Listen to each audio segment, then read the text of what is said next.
Welcome to the Carnivore Cast, the podcast focused on the carnivore diet and lifestyle, with practical advice from successful carnivores, citizen scientists, and top researchers.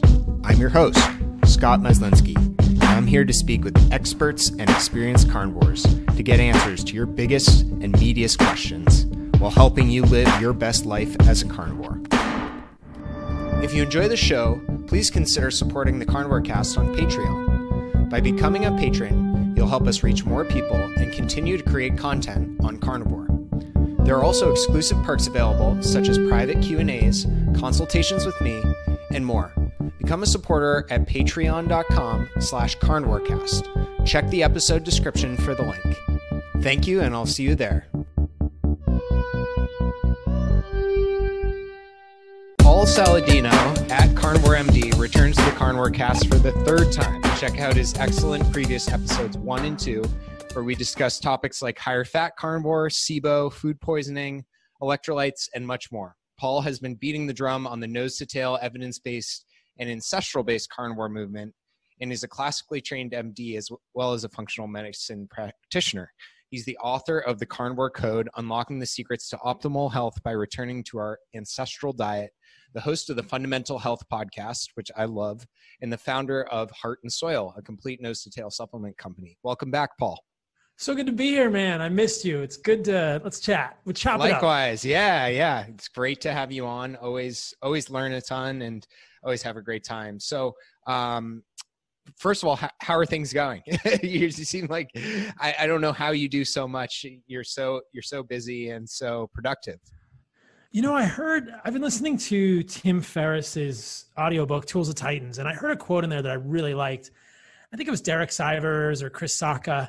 And the quote was basically that if you're busy, you don't have your priorities right. And so I really liked that because I used to use that word busy too. And I would say, I'm too busy for this or that. And I thought, I don't want to use the word busy. But I thought it was a really good reframe for me. And I've just been trying to prioritize, and it's an ongoing thing, but I'm always trying to prioritize the things that I think are going to move the needle the most. And that's what I think of myself doing. I'm really grateful to get to do what I do. And I don't necessarily think of myself as busy. I just think of myself as super fortunate to get to think about things and share my ideas, hopefully in a way that is valuable for other people. And I'm always trying to just prioritize what I think is the most interesting thing and the thing that's going to help the most people or help me, become a healthier person individually. Yeah, that's awesome to hear. I love Tools of Titans and Tim Ferriss, huge fan. And I think similarly, Matt Mullenweg, I think he's the founder of WordPress, has been on his podcast and has said if you look at my calendar, it's empty. And it's because I'm spending most of my time being really selective about what I do and creating. And it's really inspiring for me as, someone in my 20s to see you having, gotten, you mentioned traveling for 6 years and then going back to medical school. And now you've really embraced carnivore movement and created this huge name for yourself and impacted a bunch of people and changed a bunch of lives, written a book, rewritten a book, launched a huge podcast, founded a company, all in the later stage of life, which I hope and pray that I have the vigor and ambition that you do. I'm not that old, bro. I know. But I'm just saying, I can see even myself getting slightly more burnt out each year. And I really hope that I find a way to have the same energy and attack things the way you do. What does Gary Vee say? You're not tired. You just don't love it enough. Something like that. I'm going to butcher that quote. I mean, that's at least my sense of his ideation is. And I think about that too with the work that I'm doing now. When I think, man, I'm tired, it reminds me, wait a minute, I'm not doing the right things. It's you're not tired. You're just not, sometimes we're just not able to do the things we're super passionate about. So, and of course we don't all control that. We can't all do that 100% of the time, but I think it's just a call to us okay, if you're feeling burnt out, if I'm feeling burnt out, it's what really fuels the fire? And of course, that's just a cliched expression, but what really fuels the fire for us? And then you feel a whole lot less burnt out. And for me, I'm super stoked where I'm at right now. I'm just so happy to be, building Heart and Soil and I believe affecting so many lives positively through that. And most of my days are spent interacting with people through Heart and Soil and getting to do independent research and being creative and really thinking about how to refine the ideas that I've been thinking about for the last few years. And that's awesome. It doesn't make me feel burnt out anymore at all. But I will absolutely admit from a place of vulnerability and authenticity that over the last few years, I've definitely felt burnt out before, but not so much anymore. It's mostly just like, hey, I'm just super excited to get to do this research. And I hear so many cool success stories every year that it makes me, or every day, that it makes me so excited. Yeah, that's fantastic. And let's dive into some of that, Paul. So first of all, I'd love to talk a little bit more about the book. What's new in the second edition of the book? I loved the first edition. I've read it multiple times, reference it all the time. But what can people expect from the second edition, and what made you want to revisit it? So the second edition is published by Houghton Mifflin, and the whole story is that the first edition was self-published, and the first edition did so well that Houghton Mifflin, which is a Big Five publisher, kind of was like, "Whoa, this is cool." And what's probably most exciting about the second edition is that we have a Big Five publisher in New York City interested in the carnivore diet and interested in promoting animal-based ideas. We're doing a cookbook, and it's basically saying that there are large, people in the book world who see the benefit of an animal-based diet, especially in the realm of 2020 when plant-based diets are in vogue. And the publisher was like, yeah, let's do a quote second edition, include an index, and get it out to a broader audience. So the major change is that it goes to a broader audience and has an index. It's essentially the same book. It's the same book as the first edition. And what's so ironic and challenging is that now that, so I published the first edition in February, the end of February 2020, and then things got crazy with coronavirus. And now we're 6 months later, and there are so many things that I want to expand on in the book. And it's like, if you know anything about how books are written and published, it's basically a very difficult way to communicate ideas in real time, because you have to submit your work to the publisher. It takes 6 months plus between your ideas and when it gets published. And so therein lies the challenge. And so there are a lot of things that I want to expand in that book, and I'll probably have to do a third edition at some time in the future to really get all these ideas in. But what's been so challenging for me ideologically was to realize I have ideas that are changing and growing and evolving. And I thought, wait a minute, that's a good thing.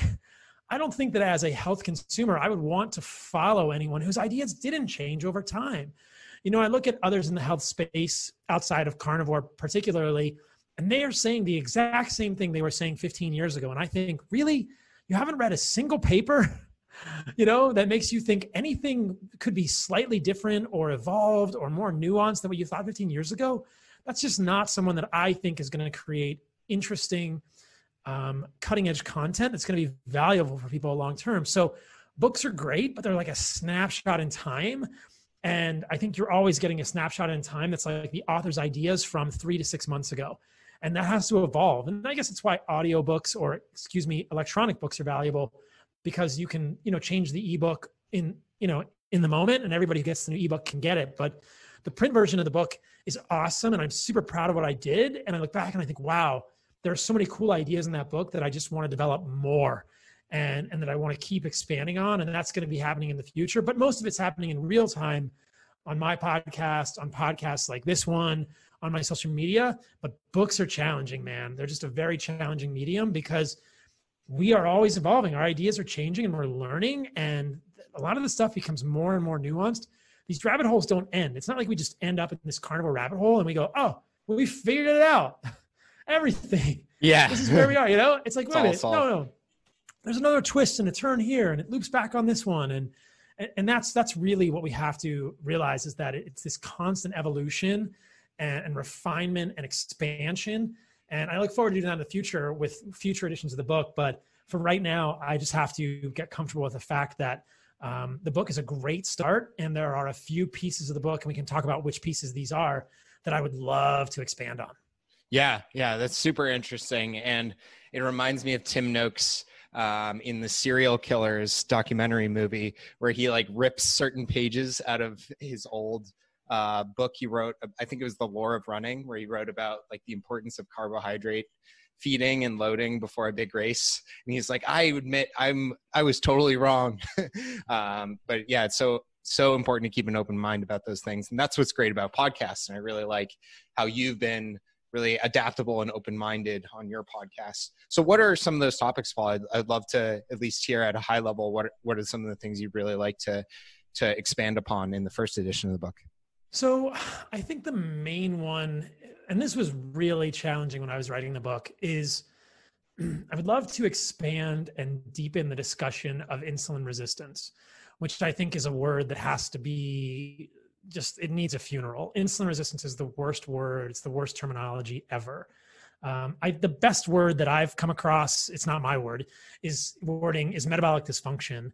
But insulin resistance is just frankly inaccurate. It's such a bad terminology, and it's so confusing as we're discussing these topics. And so I really want to go back and deepen the discussion of what I would re-term metabolic dysfunction. I think most people in the health space understand and are willing to accept now that metabolic dysfunction, which is often synonymous with insulin resistance in colloquial circles, but I don't think it should be, is underlying a lot of chronic disease. And for me, the whole reason that I went into medicine was to find these nodal points, these points where diseases intersect, the points where we see commonalities among autoimmune, inflammatory diseases, and say that is the root, or that is one of the roots. That is one of the most important things that we should modify. And those are fascinating to me because I don't really believe that medicine is as complex as we're led to believe in medical school. I don't believe that there are 76,592 diseases out there and we're coming up with new, diseases every day. We don't even know what that autoimmune disease is because it doesn't fit our criteria, et cetera, et cetera. I think there's a much more deep level of pathology and etiology that's driving these conditions. That is really where we want to be with our thinking. And the nodes, meaning these nodes on like an intellectual, like a graphical representation of the etiology of these things, is what are fascinating to me. So one of these root causes that I see amongst all these things is metabolic dysfunction. Well, what is metabolic dysfunction? Everybody wants to define it. And I think that mostly we've got it way wrong, or it's so misleading. And so I'll just tell people now that I think that the definition, it's become very sneaky, and it's become this like carbohydrate intolerance definition, which I think is just plain wrong. And it's just very misleading because there's so much evidence now that de novo, that is in healthy individuals, consumption of non-processed carbohydrates do not cause metabolic dysfunction. You can look at the Tucacinta or the Catava, and they eat a lot of carbohydrates. They eat 50 to 60+% of their calories as carbohydrates from things like sweet potato or other sources, and they don't have high fasting insulin. They don't have markers of, quote, insulin resistance. They don't have markers of metabolic dysfunction. They don't have dyslipidemia, and they don't get chronic disease. They don't get cardiovascular disease. And yet I know a lot of the people in the health space are well-meaning, but there just seems to be way too much dogma for me and way too much limited myopic thinking in ketogenic communities and in the carnivore community, admittedly, around carbohydrates. And this is not to say that I think that removal of carbohydrates doesn't have a benefit for many people, or that I think we should just be eating all carbohydrates without restriction. But I don't think that carbohydrates are the node. I don't think carbohydrate overconsumption is the reason that we are metabolically broken. I think that in the setting of metabolic dysfunction, it fuels the fire, but I don't think it's the reason for the spark, the blaze in the first place.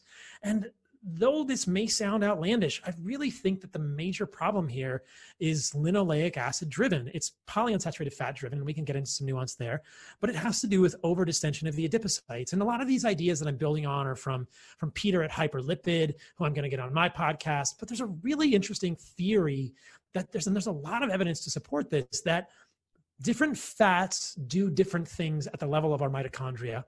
And all of the cells in our body have mitochondria. And I think that actually, if we look at models of metabolic dysfunction, you can make a pretty strong case that it starts with the fat cells.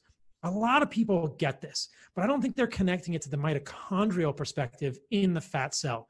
What I mean is that I think metabolic dysfunction starts in the adipocyte, and it starts with adipocytes, that is fat cells that are overdistended. And the reason they got overdistended was not because we overate carbs. It was because we had the doors to those adipocytes opened by linoleic acid. And then in the setting of eating excess linoleic acid, what do we usually eat with processed vegetable oils and things that are high in linoleic acid? More calories, more carbohydrates, or more fat carbohydrates. And that leads to overconsumption because we're eating junk food generally, but not always. And so it's a really different model to think, if you have this fat cell and there's a door to the fat cell, and you really don't want to be stuffing things in a fat cell. I think most people would agree that expanding fat cells is bad. Just in general, whether it's visceral adipose or subcutaneous adipose. You don't want the fat cell to have the door open. You don't want things to go into that fat cell. But linoleic acid and other polyunsaturated fats, even omega-3s, appear to open the door to that fat cell by the way they affect mitochondria at a very deep level, because I know we can get kind of technical on this podcast. It seems to have to do with the number of double bonds in the molecule and the FADH2 to NADH ratio at the level of the mitochondria. And that FAD to NADH ratio is called the FDN ratio. And that ratio really determines how many reactive oxygen species are produced at the level of the mitochondria. And when we produce more reactive oxygen species in the mitochondria, they end up creating superoxide, hydrogen peroxide, and that signals to the fat cells to shut the door. So this is why the term insulin resistance and insulin sensitivity are bad terms, because in the case of a fat cell, you want your fat cells to be insulin resistant, because when your fat cells are resistant to insulin, they don't grow. And so right now you can really start to understand how if carbohydrates are going to drive up insulin, and the problem is that insulin sensitive fat cells grow, you can understand why eating carbohydrates in the setting of a pathologically insulin-sensitive fat cell would be a problem. But the problem is not the carbohydrate or the insulin per se.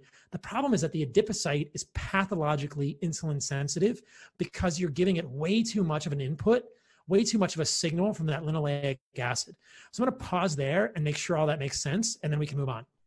Yeah, it makes sense, mainly because I've listened to so many of your interviews and podcasts, but hopefully the listeners can rewind if they need to, or dig in deeper on some of your previous podcasts or podcasts on fundamental health. One question I would have around the linoleic acid theory and PUFAs is,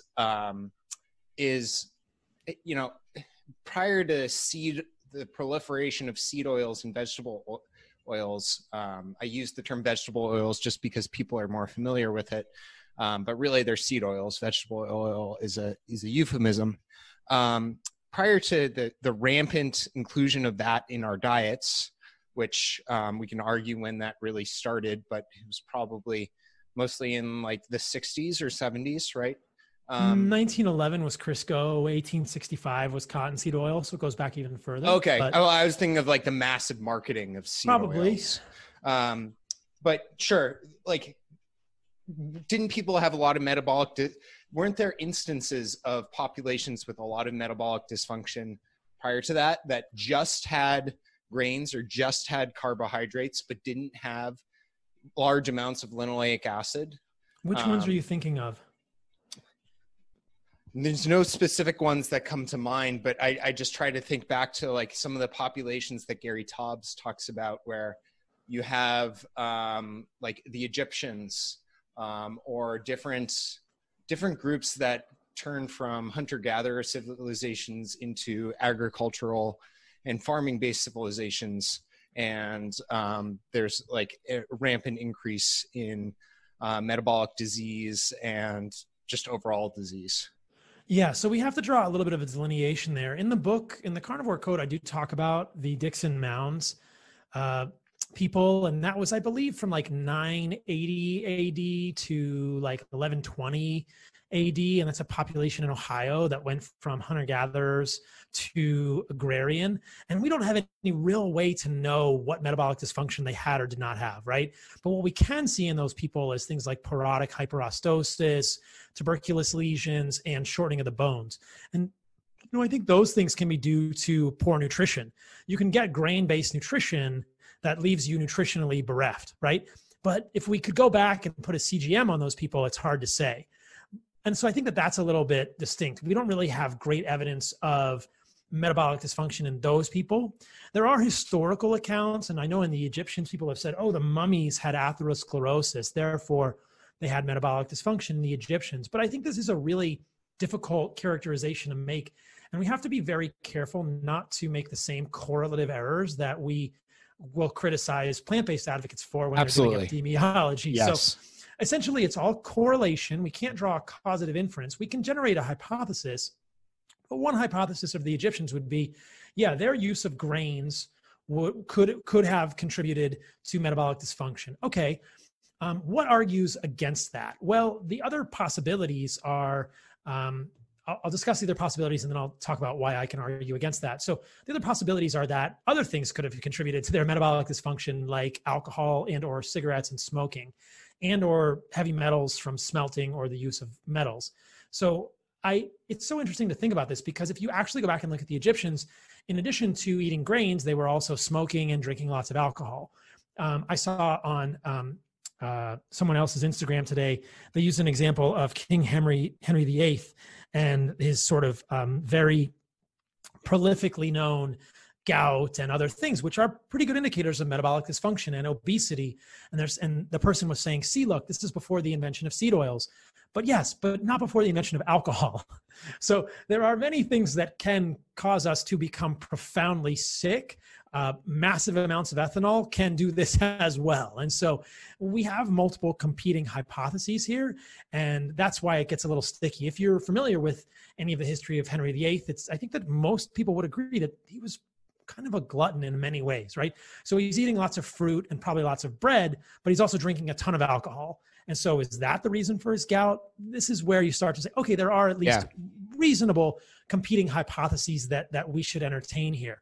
I would love to go back. I was on a podcast with Ken Berry, who's a friend of mine the other day, and he said there was a picture of, I don't know if it's Henry VIII or somebody else, or it was just, I think it was actually a Renaissance print of somebody with gout. And the person with gout is eating fruit and drinking alcohol or something, and they have this really bad gout flare. It's this like really interesting stylized Renaissance painting of gout. And Ken was saying, see, that's exactly what causes gout. And I'm thinking, I was pretty polite on the podcast. I didn't say anything, but I was thinking to myself, like, yeah, but how do you know it's the fruit and not the alcohol that's doing this? So there's a lot of possibilities here. There are other competing, I should say, potentially compelling hypotheses. So short of having a time machine and going back and unpacking all of it, I think that there's, like I said, the stuff from currently living hunter-gatherers argues against this, because you can see people like the Catawans. Stefan Lindeberg has some great studies on the Catawans, and I can certainly pull up a couple of those if you want me to quote the actual study. And they do not have insulin resistance, and they eat a lot of carbohydrates. Now, again, I'm not advocating, I think people get so worried about this when I say this. I'm not advocating that everybody needs to eat carbohydrates, nor am I advocating against the removal of carbohydrates in the setting of pre-existing metabolic dysfunction. But there's a great study, low serum insulin in traditional Pacific Islanders, the Catawba study. There's a number of studies that have come out of this Catawba study, but that's just one title. In the abstract, it says, in Catawba, the intake of Western food is negligible, and stroke and ischemic heart disease are absent or rare. The serum fasting insulin levels were lower in Catawba than in Sweden, and they ate the majority of their calories as carbohydrate. Now, then we can get into other discussions like, does the source of carbohydrate matter? Possibly. It's nuanced, right? So, and there's all sorts of other examples of this. So in the paper, I'm quoting, in 3 small surveys of young hunter-gatherers, the Yanomono of Brazil, the Ikung of Botswana, the Mbuti pygmies of Zaire, serum insulin was 35% lower than Caucasians. So, it's pretty clear that a lot of these populations are sometimes seeking out carbohydrates, but not getting insulin resistant, de novo. And obviously, what else is not in their diet? Seed oils. So what else is not in their diet? Processed sugar. So, but I think it's interesting to look at these and say, what really comes out of this finding? Another one is a great study of the Tukasinta. It's Tuksenta, epidemiologic studies in a total highland population, Tukasinta, New Guinea, cardiovascular disease, relevant clinical EKG, radiologic, and biochemical findings. Same kind of thing. They eat a lot of their calories from like root vegetables, from tubers, and they don't seem to demonstrate any problems with metabolic dysfunction. The PEMA are interesting. I know Taubes likes to point out the PEMA, but the problem with so many of these things is that as the PEMA have become exposed to westernized culture, it's a generalization to say they're only eating carbohydrates. Right? Yeah, they're eating all of it now. Exactly. And so much of what Weston Price observed in the 1930s and 1940s was a combination of things. You know, you have to imagine Crisco was created in 1911. And so if you read through nutrition and physical degeneration, I think you're seeing sequela of both fat soluble vitamin deficiency in these people, which is his X factor, probably vitamin K2, leading to problems with dental health. But I think when you're seeing this metabolic dysfunction, there is a compelling hypothesis that these carbohydrates are being eaten with vegetable oils, because most of them were, right? They're preserved, they're cheaper, and they're easier to transport. So that's interesting. So I really want to go back and find some data on the PEMA. But I think that if you look at the PEMA historically, they have also eaten moderate amounts of carbohydrates, and their pre-industrialization, quote unquote, levels of diabetes were very low. But what do? They start eating carbohydrates and vegetable oils, and they get the worst in the world, 70%, perhaps 80%. And so when Taubes is characterizing that, of course, he has a bias, and it's like, hey, look, the carbohydrates did it. And it's like, well, clearly the carbohydrates are not helping. And I've said this multiple times on my podcast. In the setting of metabolic dysfunction, carbohydrates are a nightmare. You can't tolerate them well, which is why removal improves metabolic dysfunction, or at least markers of metabolic dysfunction in many people. But I don't think they're the real driving factor. I love these historical examples, though, because invariably there's something like, well, they could also have been doing this. And in the case of the Egyptians, we know there were other things that could be contributing too. So really tricky to kind of put a pin on it. I'll just mention one more. What's so interesting is I've heard people say with regard to honey, and we can talk about honey if you'd like as well, saying that the Hadza that ate more honey had more dental cavities. But then if you look at the literature with regard to honey, there's also studies that show that it's anti-cavity, that it's anti-candidal, and that it's been used to treat gingival and other periodontal infections. But if you actually look at the paper on the Hadza with regard to honey consumption, it's really cool. What they show is that the Hadza who are in the field eating more honey are the same Hadza who are also smoking more. And there's a really clear link between smoking and dental problems and all these kind of things. So there's no question that smoking is going to cause major problems for your dental health. So this is the problem. And it bums me out a little bit when I see people within the carnivore community making the same mistakes from the perspective of what appears to be dogma or zeal that we're being appropriately critical of other groups for. We have to be careful of all the variables here, and they're all just reasonable hypotheses, and we have to present the evidence, but we really don't have enough to say, that this is definitely what's going on in that situation. A lot of people ask me about how to make liver more tasteful and how to cook it or incorporate other organ meats on carnivore. Optimal Carnivore can help you do just that with their grass-fed organ complex. It was created by carnivores for carnivores, and they start by sourcing 100% grass-fed organ meats from New Zealand, gently freeze-drying the organs and encapsulating them into convenient bovine gelatin capsules. Just 6 of these capsules a day is the same as eating an ounce of raw organ meat. I personally take these every single day, as does my wife. Even though we both eat liver and other organ meats, our ancestors would have eaten the whole animal, and this unique blend has 9 different organs, including beef liver, brain, thymus, kidney, spleen, etc. And I think it's great to get a daily dose of these organs when you can. So it covers all your bases, whether you're at home or traveling. What's also cool is they plant a tree for every product sold, which helps the environment. So visit www.optimalcarnivore.com/carnivorecast and use the code carnivore10 to receive 10% off your purchase. Thanks, and back to the show. Yeah, absolutely. And I'm wary of the dogma as well, and carbs becoming, a 4-letter evil word in the carnivore world. I think we have to look at them in context and also think about, when people say remove carbs from your diet, they often mean remove processed foods from your diet, which include pizza, cakes, pastries, all of which also come with refined fats and vegetable oils. And I think it's the simple heuristic of get rid of the carbs in your diet works well for those reasons, because a lot of the processed junk foods that contain all of the above are what people classify as quote unquote carbs. But I think that there is nuance to it, and there has been quite a bit of kind of carbophobia in this realm. There has been a lot of carbophobia, and for me, it's important because what happens when people don't do well on low carb? And I've seen this, and other people have seen this. If you're doing great on low carb, fantastic. But what happens when you stall on low carb? What happens when you get muscle cramps that are really debilitating on low carb? What happens when you get palpitations that are just debilitating on low carb, despite adequate repletion of electrolytes? I mean, you end up boxing yourself into an ideological prison and saying, well, there's clearly carbohydrates are a problem. I can't include those back in my diet. So what do I need to do? I need to fast more, or maybe I need to put vegetables back in my diet, which is all reasonable. Or maybe I need to take more salt, or maybe I need more magnesium, or maybe I just don't have enough potassium, which is not something that people should be supplementing orally, in my opinion, at all. So it just puts us in these like really unfortunate intellectual cages that I think don't allow for growth in any way, shape, or form. And it's just really disappointing. So that's really, I wish I could characterize the metabolic dysfunction piece in my book more in a more expanded way. And I'll do that in the future. The only other part of that discussion is just that when we are in ketosis, we are insulin resistant at the level of the muscles. That's normal physiology, which is why the terminology is so bad.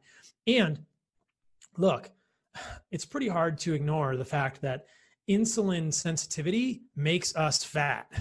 Insulin sensitivity at the level of your adipocytes makes us fat. You don't want to be insulin sensitive everywhere all the time. So there's way more nuance in this than people are focusing on. And that leads to people outside of the movement criticizing us and going, oh, here's a study showing that saturated fat makes you more insulin resistant. How can that be true? Because there are lots of studies that show that polyunsaturated fats make us more insulin sensitive. And that's true. And the reason that everybody is misleading, and this is, you asked me before, would you consider debating this guy about PUFAs? And I'm like, absolutely, in the future when I have time for it. I'm doing too many other cool things and helping too many people right now. But the reason it's so confusing is because we're using the wrong terminology. We can't say insulin sensitive, insulin resistant, because guess what? Polyunsaturated fats make you insulin sensitive. Saturated fats make you insulin resistant. And you want that to happen. And until people understand that, like, there's nuance there, that when we're saying insulin resistance, we mean pathological insulin resistance. And that looks very different. That is metabolic dysfunction. So we have to use better words, or we're just going to be the laughing stock of people who are like, look, here's 5 studies that show that if I give someone canola oil, they're more insulin sensitive. What are you talking about, right? Well, what I will show you is that if you give someone canola oil, you're also going to expand their adipose tissue, and that's not a good thing either. Or if you give someone canola oil, they die more rapidly, or they have more oxidative products of linoleic acid metabolism. So those are endpoints that we can really make the PUFA discussion sort of more, I would say, elegant or more pointed with. But to just say, this causes insulin resistance, this causes insulin sensitivity, we've already kind of like lost any discussion because we're using the wrong terms.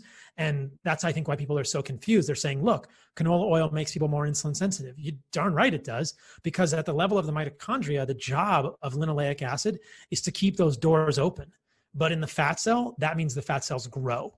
And that's a real problem. And so you can even show that in the short term, if you feed people linoleic acid, their markers of diabetes will improve until they fall off a cliff, right? You can get people to stuff more fat and glucose into their fat cells by giving them linoleic acid, by giving them canola oil, by giving them soybean oil. But what is happening at the same time? Their fat cells are growing and growing and growing. You're putting it somewhere. But if you only look at a short-term study and we're trying to, levy evidence that's saying insulin resistance, insulin sensitive, people don't understand because we're not using the right terminology. Does that make sense? Yeah. There's a lot more nuance to it. There's way more nuance, and that's why the nuance matters, but it's so hard to communicate this online. Yeah, in Instagram posts. It's real hard. And one thing, just to push back on you a little bit, Paul, I feel like I agree with everything you're saying, but one thing I have to say is why do you focus on chicken and pork and conventional beef as sources of PUFAs when it's relatively small compared to any seed or vegetable oil. And like, I guess not even the 80-20, but like the 90-10 approach to like improving people's health is just getting the vegetable oils and seed oils out of someone's diet. And the amount of PUFAs that's left over in like a carnivore who eats chicken wings once a week is just, it seems so insignificant compared to that. You know, I think that it's right, but why not represent it in the proper way, right? People are interpreting what I'm saying in a certain way. And this is the problem with what we do. I'm saying, look, do what you want to do. And I've been very clear, I think, and perhaps I haven't done a good enough job of this, of saying, ultimately, what I'm most interested in is the absolute levels of linoleic acid in your diet relative to the absolute levels of stearic acid. And so people can interpret that however they want. But I think that corn and soy-fed chicken is good? No. I definitely think that's pushing your linoleic acid too high.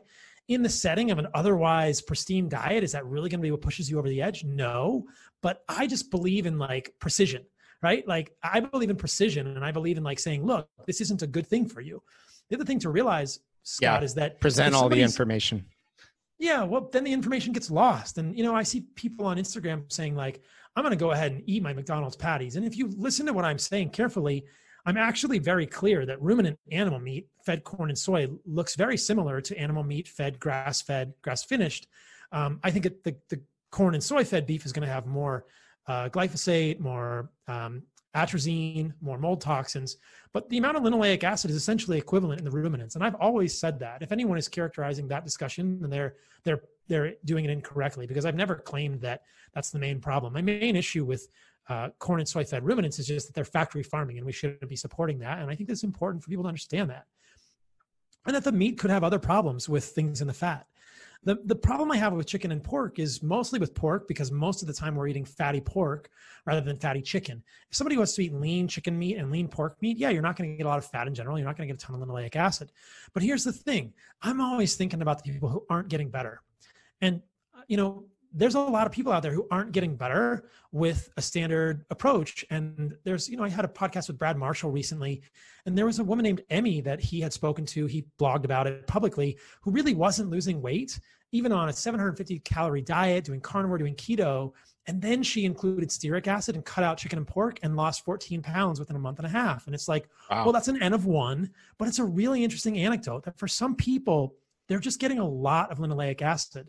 Now, how many people in the carnivore community eat bacon? A lot. How many people save bacon fat? A lot. What's the percentage of linoleic acid in bacon fat? It's about 15%.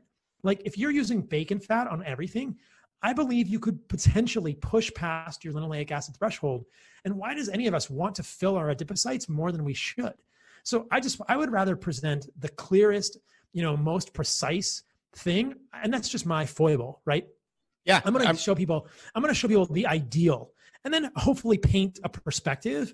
But I think that so often what happens is that when people don't like what I'm saying, they're going to paint me as just inflammatory and straw man.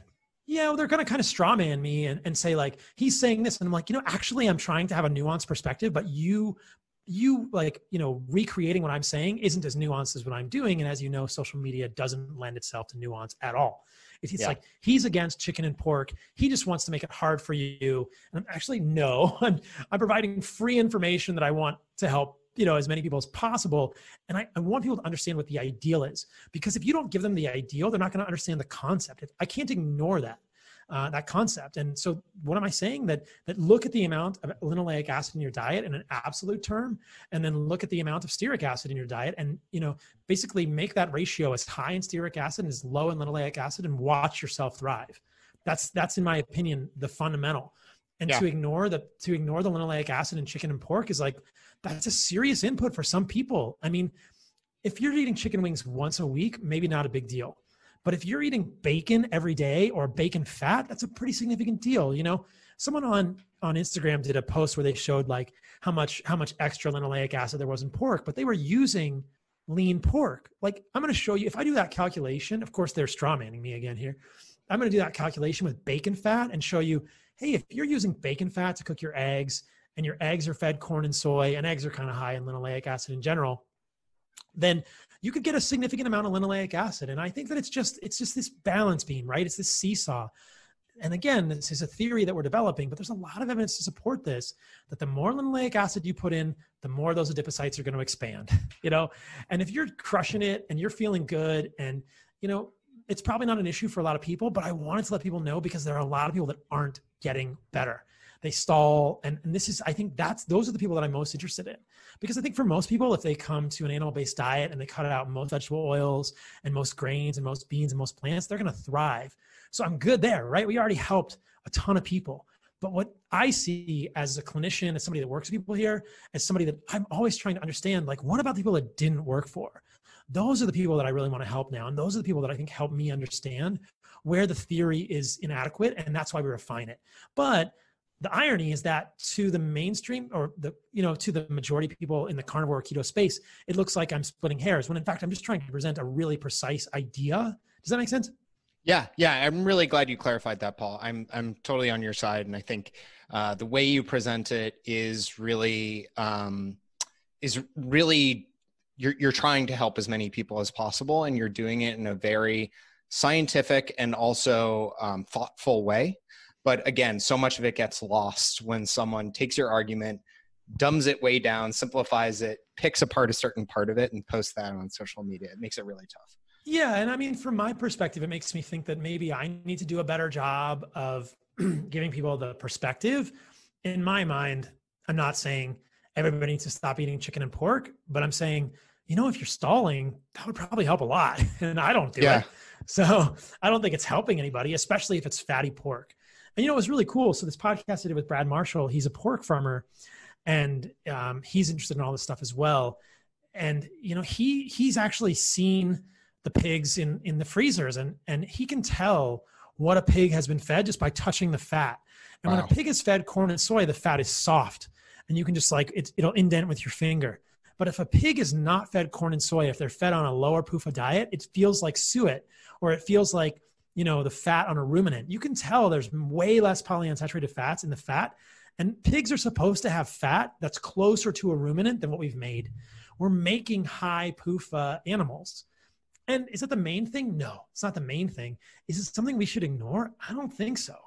And look, if people are just crushing it and they have no fat, they're totally lean, then great. But how many people out there are still want to lose a little more fat? And if we're just pushing it into those fat cells, it doesn't make sense to me. Yeah, I agree. And shifting topics, I'd love to get into the carb discussion a bit, and talk about why you've added honey in. Do you think that's right for most carnivores, and why? And then what other foods did you experiment with? And then we can get into some of the CGM experiments you've run and what you've learned from that as well. Yeah, so the carbs are interesting. This is probably the part of the book that I would expand. And we've talked about it a little bit so far. In the setting, the book is really written for those who are sick. And so I think that is a very valuable perspective. But I definitely took the stance in the book that carbohydrate elimination was the key part of this. And I think for most people with metabolic dysfunction, eliminating carbs is going to be key for the reasons we already outlined. If the fire is burning, you can't fuel it. People with metabolic dysfunction are going to be carbohydrate intolerant. That does not mean that carbohydrates caused the problem. It doesn't mean that. We have to be very careful of this. And I'm having Ben Beekman on my podcast soon, and we'll have a friendly discussion about this.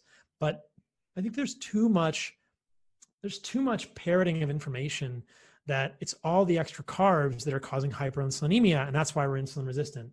And that ain't true. That's not that, in my opinion, that's not true. And we've already talked about why that might be the case. Certainly if somebody is mainlining sugar and eating ho-hos 20 hours a day, you probably could get a little bit of insulin-induced metabolic dysfunction. But I think for most people, it's quite transient, and that there's a deeper issue, which is the PUFAs. So the reason that I added the carbs back in was kind of like I hinted at earlier. What happens when low carb stops working? What happens when you get palpitations? I had pretty bad palpitations. Scott. It was scary. So here I am, really impressed at the results of a carnivore diet, doing a nose to tail carnivore diet, writing my book, and having palpitations that are waking me out of sleep and thinking, wow, this is scary. And I'm doing tons of salt, tons of magnesium. I'm doing oral potassium, which is something I would not recommend to anyone. And I'm thinking, this is not the answer. Like, I am fighting an uphill battle. And it's my physiology, but I've seen this physiology repeatedly in many people. And the physiology is just simply that if we don't have some degree of insulin signaling, we just don't hold on to sodium enough. And when you don't hold on to sodium, you lose potassium and you lose magnesium. And you can just eat these electrolytes till you are blue in the face and you will not replete them in a lot of cases. Again, if people are not having problems, keep doing what you're doing. But if you're not thriving, again, that's what I'm thinking of. What about the cases where it doesn't work? What does this teach us? And so the expanded part of the book that I would say is, if you're metabolically broken, yes, remove carbs. It's key because you're not going to tolerate them. And I think, again, this gets lost in the discussion. I saw somebody reposting a comment. Paul Saladino said that I should eat honey, which of course, I'm just talking about my experiences online. And I have diabetes and my blood sugars went crazy and I'm blaming him for it. And I'm thinking, look, you clearly missed all the nuance of what I was saying, right? I've said that from the beginning, like in the setting of metabolic dysfunction, carbs are a problem. Remove them. Super valuable. Low carb diets, super valuable. AMP kinase, super valuable. Autophagy, really valuable. I go into ketosis every day overnight when I do my time restricted feeding window. It's just how it works. It's fine. But we need to be very careful to overall demonize the carbs. And so I was getting palpitations. I had cramps every time I went climbing at a rock gym. I couldn't even like point my toe to get a hold because my calf would cramp. And I was like, okay, I'm just over it. Like this is too much. And you can imagine, I mean, again, I'm trying to be very open and vulnerable in this podcast. Like I'm writing a book on the carnivore diet and I'm like, I don't know it all. And I never will think that we know it all, but I'm writing a freaking book about it. And I'm just struggling with the fact that like, I'm missing a piece here. And again, I didn't really include this in the book, but I just was like, you know what, I'm going to include some carbohydrates. And if I think about the carbohydrates, anyone who's read the book knows there's a plant toxicity spectrum. And there are people like the Tucacinta or the Ketavans who are going to eat some carbohydrates. They're not going to get carbohydrates from stems, leaves, and seeds. They might get it from roots. I think mostly they're going to get it from seasonal fruit. The Hadjis get it from honey occasionally. So I thought, well, let me include some of like those things in my diet. I included some squash occasionally. And I did it in the setting of like a controlled CGM experiment, continuous glucose monitor experiment, because I wanted to see all of this. And so I included squash, I included berries, and I included honey to start. And I thought, okay, what's going to happen? And, it was not that surprising. My blood sugar went up a little bit and then it came down right away. And I was like, well, that's really cool.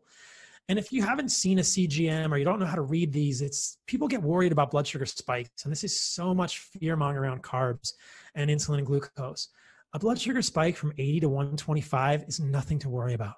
It's not a bad thing. I see so many people posting these proud photos of their CGM and it's a flat line.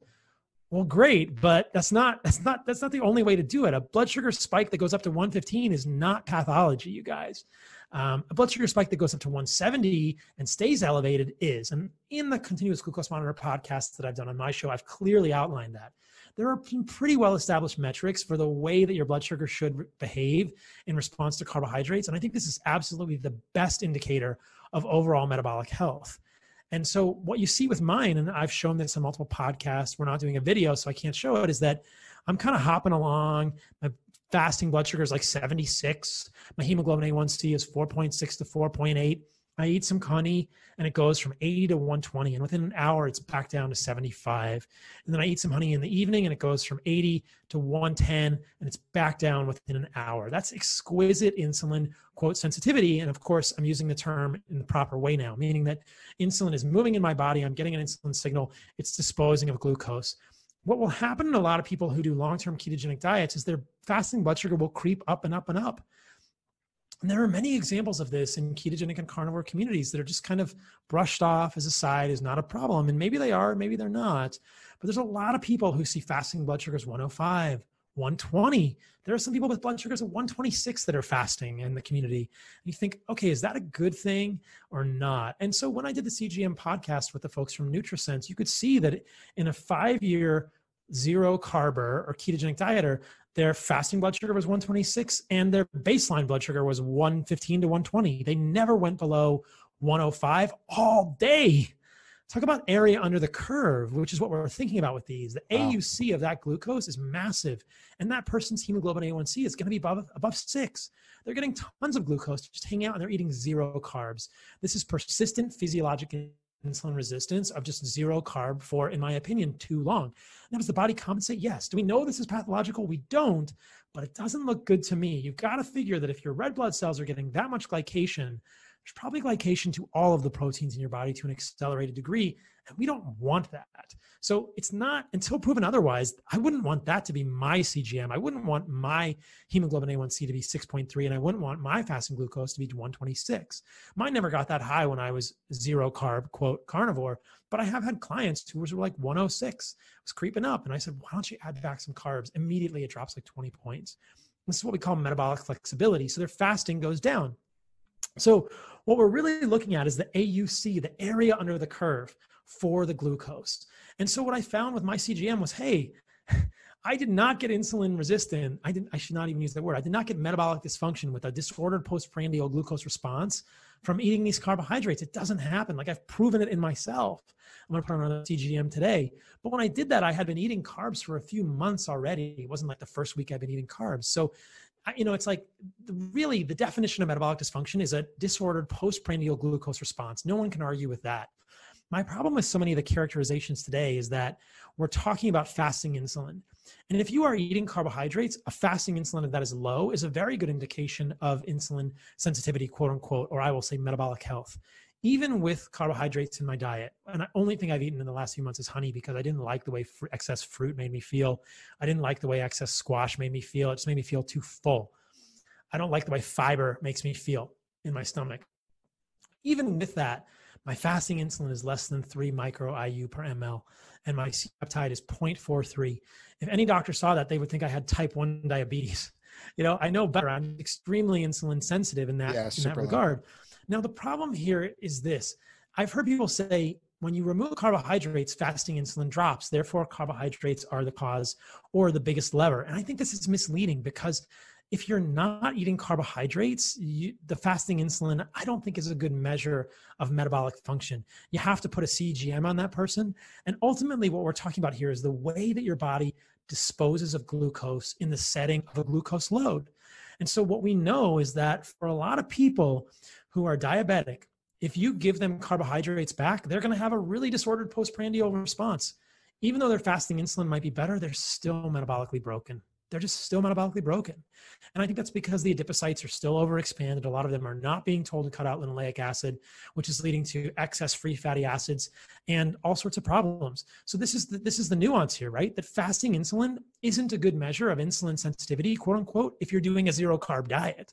What do we know about people who are doing 0 carb or ketogenic diets if you give them carbohydrates back? They get this huge blood sugar response because they are physiologically insulin resistant, which is normal physiology.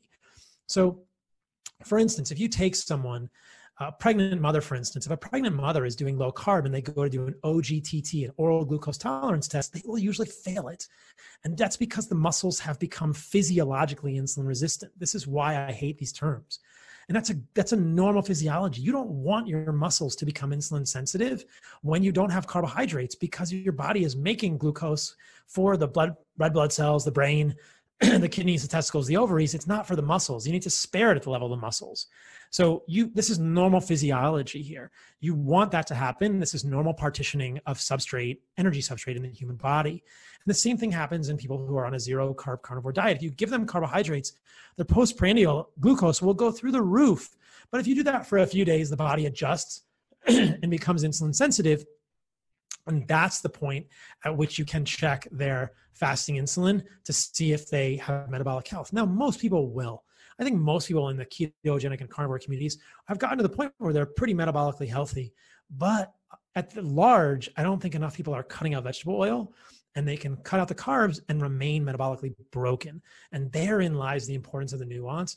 Anyway, the original discussion, why did I add in carbs? because it wasn't working for me to not have them. Do I think I need them every day? Absolutely not. Do I think some cycling is probably physiologic? Absolutely. I cycle every day. I do intermittent fasting, and I have ketones in my blood around 0.5 millimolar every morning. I do think autophagy is beneficial. I just think it's powerful medicine and we can overuse it. So that's another thing. It was like my personal experience, my clients, and I was like, there's more nuance here. This is the expanded perspective of the carbs. Did I answer that question fully? Yeah. I really appreciate how open-minded you are, and also how vulnerable you are. I've talked about myself, ways in which carnivore didn't work for me, hasn't worked for me, and mistakes I've made too, which is really creates a lot of cognitive dissonance when you have a carnivore podcast, or when you're writing a carnivore handle book called Carnivore MD. Yeah. So I'm curious, Paul, two follow-up questions. One, do you think most or a lot of carnivores would benefit from including some level of carbohydrates to maintain more stable blood glucose responses, at least in a cyclic manner? And two, if you had someone who is starting a carnivore diet, either coming from a keto diet or a standard American diet, and let's say they're not like type 2 diabetic or metabolically broken, they're just kind of average, and maybe they want to lose some weight, but you're formulating the diet for them for the first time, would you include some form of honey or other carbohydrates in there as well? It depends on the person. So certainly if somebody comes to me and they have diabetes or pre-diabetes, they're going to be low carb for the first 3 to 6 months. Absolutely. If somebody is not that way, I don't see a downside to including carbohydrates from time to time. It's also going to allow people to do really what I think is the key. And so what I've gleaned from all this is that probably the best thing for most people, if we really want to help the most people, the answer is not carnivore. It's carnivore-ish. When I talk to people, a lot of people can't wrap their head around steak. And a lot of people can't wrap their head around steak and organs, which is why we did hardened soil. And we'll talk about that too. But when I say, well, what if you could do desiccated organ supplements and steak and avocado and berries and occasional squash? Most people go, I could do that. So there we've helped probably 10x the amount of people with what I would consider to be a more ancestrally compatible, ancestrally consistent version of a real paleo diet. I interviewed Lauren Cordain on my podcast, talked about this with Rob Wolf. If you look at hunter-gatherers, they don't really go for, quote, vegetables much beyond occasional root vegetables. They don't eat stems and leaves and seeds. They'll eat fruit, they'll eat honey, they'll eat occasional roots, but that's about it. That's about it. That, I think, is the carnivore-ish diet. And I think that's going to help most people, and it eliminates the most toxic plant foods while including the most nutrient-rich animal foods and organs. So if I were going to construct it that way, I think somebody's going to do the best and have the best long-term adherence. Now, if somebody wants to get rid of all the plants, that's great. I don't really include any in my diet. I was recently in Montana and there were 2 huckleberries and I ate them and it was amazing. I was like, wow, these are really good. But it was literally 2 calories, there was nothing to it. And there were 3 huckleberries, 3 thimbleberries. And I had some thimbleberries and I thought, oh, that was good. I like eating food in the wild. And you see it when you're out there. I would challenge anyone who is a strict carnivore to go in the wilderness in the Pacific Northwest or Montana in the late summer and not to eat a berry. If you know that berry is not toxic, not to eat a raspberry, a blackberry, or a blueberry, or a thimbleberry. Like our eyes are attuned to it. You're hiking, it's green, green, green, brown, red. What is that? And sometimes it's a red mushroom that's toxic and you don't eat it, but sometimes it's a berry and you're like, I'm definitely going to eat that. I'm definitely going to eat that. And I think that's what our ancestors would have done. And we're like, hey, there's a beehive over there. Let's go get some freaking honey. That stuff is delicious. So I do think that occasional carbohydrate introduction allows for metabolic flexibility and circumvents so many of the problems with electrolytes while still allowing for autophagy. Now, you can't get there if you're bound by dogma, but if you step outside of it and you start to think, well, maybe really how we help the most people is helping them understand that it's about being animal-based, like focus on animal meat and organs.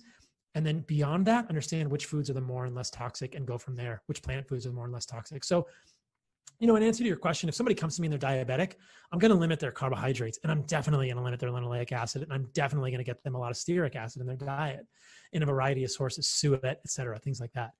If somebody's not, then I would see what they want to do and just follow them closely and give them the eject button. Like if you get cramps, if you get palpitations, you can use these things and it's not going to kill you. Everyone loves to hate on honey. And it was just comical that people thought that I was getting paid by Big Honey or something. It's just like, what do you guys think? Like, that's totally just a joke. It's like my friend's website over a year ago. He was like, hey, can I put you on this to like help the website be more reputable? And I was like, yeah, sure. And then I was like, I don't receive a cent. I've never received a cent from that. I have no interest in people, no financial interest in people eating honey other than just the fact that they might help some of them. And then that whole thing came out. It was just such a comical thing about it. But like, I'm not paid by the honey lobby or the fruit lobby or the carbohydrate lobby, you guys. Like, I'm just trying to help people get out of their own dogmatic prisons and do better. So yeah. Totally. And I really like the idea of using a continuous glucose monitor too. I know it might not be accessible for everyone, but I did this with NutriSense over the last 2 weeks, and it was actually super interesting data to find. What did you see? So my fasting values were higher than I expected them to be. They were like low 80s, but my standard deviation was 8, which is like super low. They consider anything less than 15 ideal. Yeah, that's excellent. And my max, the highest my blood glucose ever went was 112. And that was with some like huge meals. And, I even had days where I tested up to 600 grams of carbs. And like my blood glucose just responded amazing. So something's working. I mean, I walk like 15,000 steps a day with this new dog. I'm in the sun a lot. I have a really low waist to height ratio. I know I have all the markers of, good metabolic flexibility, but I wanted to see, really push the limit and look at the data. So that was really helpful. I do think it's really helpful. And like I said, I think those postprandial glucose area under the curve, that doesn't lie. Yeah. It just doesn't lie. Like, yeah. So many other markers are confusing, but you can do an OGTT, you can do an oral glucose tolerance test on yourself every single day with a CGM. Yeah. It's so valuable. And it's so much more valuable data than a finger prick. You don't know if to take it half hour after a meal, an hour after a meal. There's absolutely no comparison. Absolutely no. I mean, you will miss it. You will miss it with a finger stick. You can't do it. So Paul, I heard you talk about this on a podcast the other day, but I think it'd be interesting for folks. So how have your I know you don't like track macros super diligently, but how has your overall macro mix changed from like, I know before you were getting roughly a gram per pound of protein for your body weight. And then relatively close to that in fat, or maybe even higher in fat at one point. Now you brought the fat down, right? And you're getting more carbohydrates from the honey. Where would you say it's was pre-honey, and what is your kind of macro breakdown now? Yeah, so it's variable. So one of the things that works pretty well for people is if you're doing zero carb temporarily, long term, 1 gram of protein per pound of body weight and 1 gram of fat per gram of protein seems to be a good spot to be. If you add the carbs, you need to readjust that a little bit. And I dropped the fat down. So right now I'm doing about 1 gram of protein per pound of body weight. I'm about 170. So about 170 grams of protein. And I get that mostly from stew meat. So the affordable kind of meat from grass-fed, grass-finished farms, like White Oak and Belcampo. Yep. And then I'll probably do 60 to 70 grams of fat and about 100 grams of carbs a day, maybe 120 grams of carbs, somewhere in that ballpark is what I'm doing. And it's going to be different for everyone. So often the total between carbs and fat will be higher. I'm trying to think about it now. I may be doing more fat. I might be doing like 100 grams of fat and 100 grams or 120 grams of carbs a day.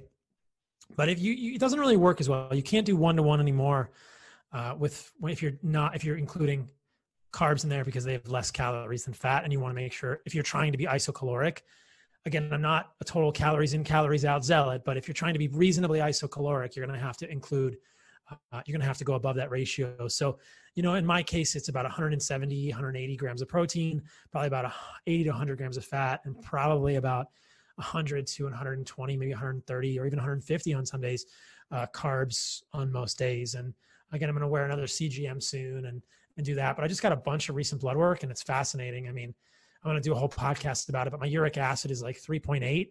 So, I mean, anyone that's saying that fructose from honey is driving up uric acid is going to have it's N of 1, but doesn't seem to be the case in my, perspective. And Yeah. that fasting insulin is super low. I've shown the CGM stuff. So I think that there's a lot of physiology there that kind of backs it up. Right. That makes sense. And kind of a selfish question, but I think a lot of my listeners would be interested in your opinion on this. A lot of times athletic goals or physique goals can be in line with health, and sometimes they can be at the detriment of health. So I'm curious if you had a client come to you and they wanted to build maximum muscle with an animal-based diet, how would you construct it? I would definitely include carbohydrates. I think just because of calories, and I mean, if you want to get maximum muscle, you want maximum mTOR, and maximum mTOR is going to be eating probably more frequently and probably with carbohydrates throughout the day. So, and you can do that in a carnivore-ish way. You can do that still animal-based. You're still going to want to get a moderate, a pretty robust amount of protein. Definitely think you want to eat nose to tail. You definitely want the nutrients uniquely found in organs. And you want to figure out what carbohydrate source is going to work for you. Now, we can talk about fructose if you want. I think there's a lot of fructophobia, just like there's carbophobia. I don't think it's really justified, though it's a very fascinating little molecule, fructose is. But I would include some carbohydrates if they wanted to, and I would include more frequent eating, and you're going to have to really stimulate that mTOR, and then do the resistance exercise. So you could do it without it. And if you didn't want to do it, if you wanted to do it without carbs, it would just be eating protein probably more frequently and scheduling your workouts a certain way, because, the best data I've seen is that leucine and carbohydrates are going to activate mTOR. Leucine is going to do it more for a shorter amount of time. So you really want to get to that muscle protein synthesis level of leucine, which is it's between 2.5 and 3.5 grams in a single meal. So if you really want to get maximum muscle protein synthesis, you might want to do, 5 to 6 ounces of meat 4 to 5 times a day. It starts to be really inconvenient for people, but if that's your goal, that's where you're going, in my opinion, at this point. Yeah, that's kind of closer to what Dr. Kevin Stock is doing, I think. Yeah. Makes sense. And shifting topics a little bit, we've kind of danced around it the whole podcast, but let's talk about Heart and Soil. Why'd you start the brand? What's different about it? Maybe what was scary about it, or some of the biggest challenges you faced? Tell people a little bit more.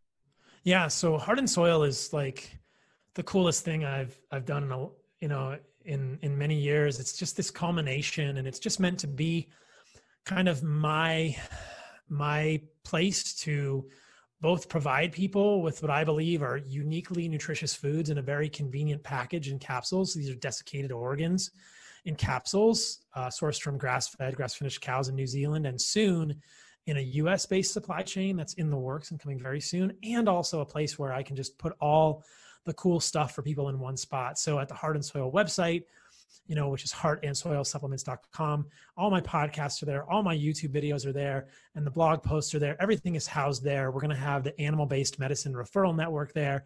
It's just kind of like my space to really do the work that I feel most passionate about. And when it comes right down to it, I'm getting more and more passionate about animal-based diets and helping more people get animal foods in their diet and getting nose to tail animal foods in my diet. And so I thought about my sister and her kids, and they're so cute, and I want them to have organs, and I know that'll help them grow up to be more nourished, and that there are unique nutrients in those organs they're just not getting from meat. They eat meat, but what about choline? Are they getting enough choline? Are they getting enough folate? Are they getting enough riboflavin? What about the peptides that are unique in organs? I want them for my family too. And so I'm just so excited about nose to tail eating that I realized there's so much out there that discards this, and we're missing these nutrients so often. And there's a lot of great companies doing this, but it's just cool to be able to do it with my thinking, right? It's something I get to research. And I found so much cool stuff as I was researching this. I didn't even really understand how profound the effects of stearic acid were in the human body. And then as I was researching our Firestarter supplement, I was like, holy moly, this is incredible. And that's just the tip of the iceberg. There's all these peptides in these organs that I didn't really even know about or understand as well until I started researching them for Heart and Soil. In spleen, there's like splenopentin and tuftsin and splenin. And these are the type of things way beyond vitamins and minerals that no one's ever talking about in organs. People have heard of things like BPC 157, which is found in stomach, but nobody knows it's found in the stomach. And that by eating intestines, you can get naturally occurring BPC 157. With COVID, people have heard of the peptide TA1, thymosin alpha 1. Well, it occurs in the thymus, and a lot of these are preserved when you freeze dry them, when you desiccate them. So how cool is it to have my own kind of passion company where I get to research these things and think about the way I want to combine them, think about the exact farms I want to source them from, think about how I want to create them, and then just communicate that in my own words. So that's what's been really cool about it, just having the opportunity to dig into that research and have that be my job. And then also to give people a forum to ask me questions. So through Heart and Soil, I'll spend a few hours a day answering emails. And on the website, you can find the email, or it's Dr. Paul, Dr. Paul at heartandsoilsupplements.com. People can send me questions, and I'm happy to answer the questions because now it's sustainable in sort of the Heart and Soil model. They don't even have to buy our supplements. I just want to help them answer questions, but a lot of people do, and are asking me questions about the supplements or how to construct a carnivore animal-based diet. So it's cool to have my own space to do that. And it's a business, but it really feels like it's the best way to help people. I mean, the book is great, but it's hard for people to digest the book. I think that ultimately I will be able to connect with and help, and everyone at Heart and Soil will be able to help, 10, 100, 1,000x people through that company relative to the book. The book is like a segue, but it's this opportunity to really help people at a broader scale and get them these super nutritious foods that we never hear about in like this convenient package. Yeah, that's awesome. I'm really excited for things to come and excited to watch you grow that brand and impact more people. One of the things I loved looking at the site was that the gut supplements started with tripe, I believe. Yeah. And stomach. And we were chatting before the podcast that I got a new puppy, and she's 7 months old now, and we've been feeding her raw. And the first ingredient in the feed we got for her is tripe, and then it's trachea, and then freshly ground bone, salt, and then like other mixed beef. And she loves it. She goes crazy for it, and she's the healthiest dog in the world.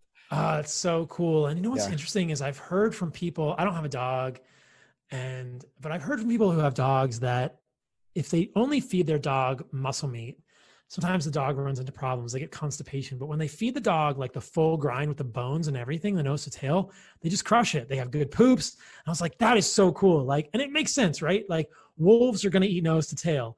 Hunter-gatherers eat nose to tail. Everything eats nose to tail. Lions eat nose to tail. I just hope that we'll be able to get more nutrition into people by making that easier, by giving them liver and spleen and heart and pancreas and thymus, all of which are just uniquely beneficial for humans. Yeah, that's awesome. And why the move to Austin, Paul? You moved from Seattle to San Diego fairly recently, right? And I know there was a lot of intention behind that move. But why then to Austin? Can you talk a little bit about that? Well, clearly I'm running from the law in Texas where all the outlaws go. I think there's actually a town in Texas where literal outlaws go. Still? Yeah, I think there is. Somebody told me about it. I forget the Awesome. name.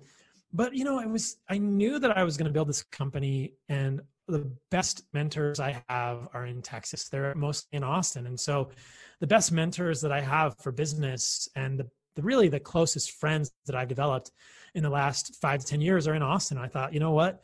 I need good people, and I want to build a bigger tribe. And I knew that there were people here that thought similarly and that were believers in what we were doing with animal-based nutrition. I thought that's the place to go. So it's a little hard to leave the ocean, but there's lakes and rivers here, but there's just so many good people in Austin. And I've really realized that I'm sure Boston is kind of similar. It's for me at this stage in my life, it's more about being around people who will challenge me, who will teach me things, to form like a really solid community of really out of the box, forward thinking people. And that's in Austin for me. And I mean, people know about Austin. There's a lot of luminaries here, and I've just been fortunate to connect with more and more of them the longer I'm here. And that's really why I'm here. Yeah, that's awesome. I got that impression. I've had that impression every time I've been in Austin. Right.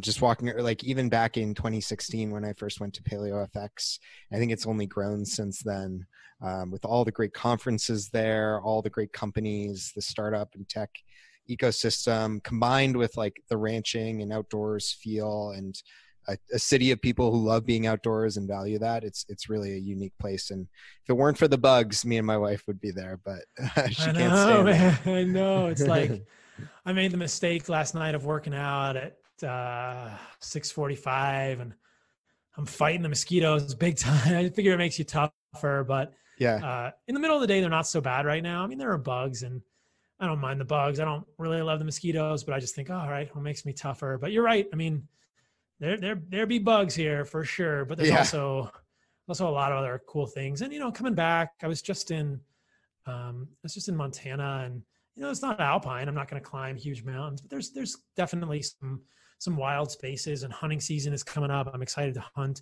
You got to know people to hunt in Texas because you got to find private property. Most of the time, it's pretty hard to hunt on public land in Texas, but if you hunt on private land, it's doable here. So just making connections and all that kind of stuff makes it way easier. And there's good space to get outside and be a little crazy. And that's a big part of why I'm here too. Just like, I just want to be, maybe I just want to be an outlaw, and it's funny. I was having dinner with a friend the other day and he said, if stuff goes bad, I probably shouldn't say this because we're going to get a lot more people moving to Texas, but if stuff goes bad, then Texas is the place you want to be.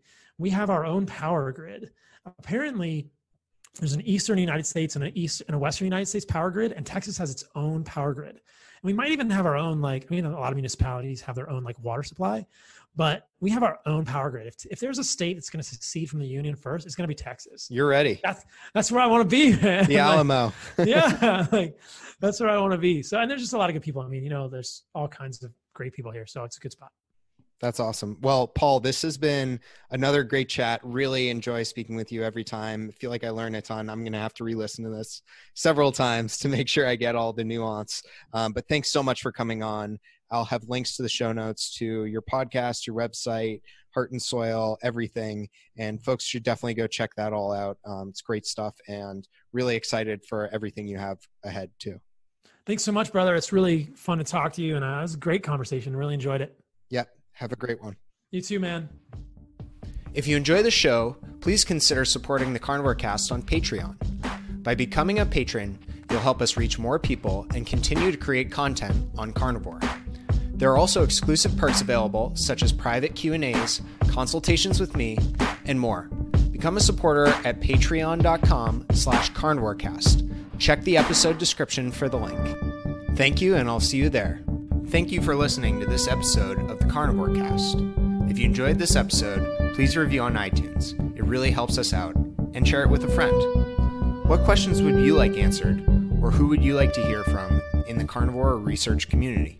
You can find me on Twitter, Instagram, and Facebook at Carnivore Cast, or go to carnivorecast.com. You can also email me at info@carnivorecast.com. I'd love to hear from you. Until next time, keep it carnivore.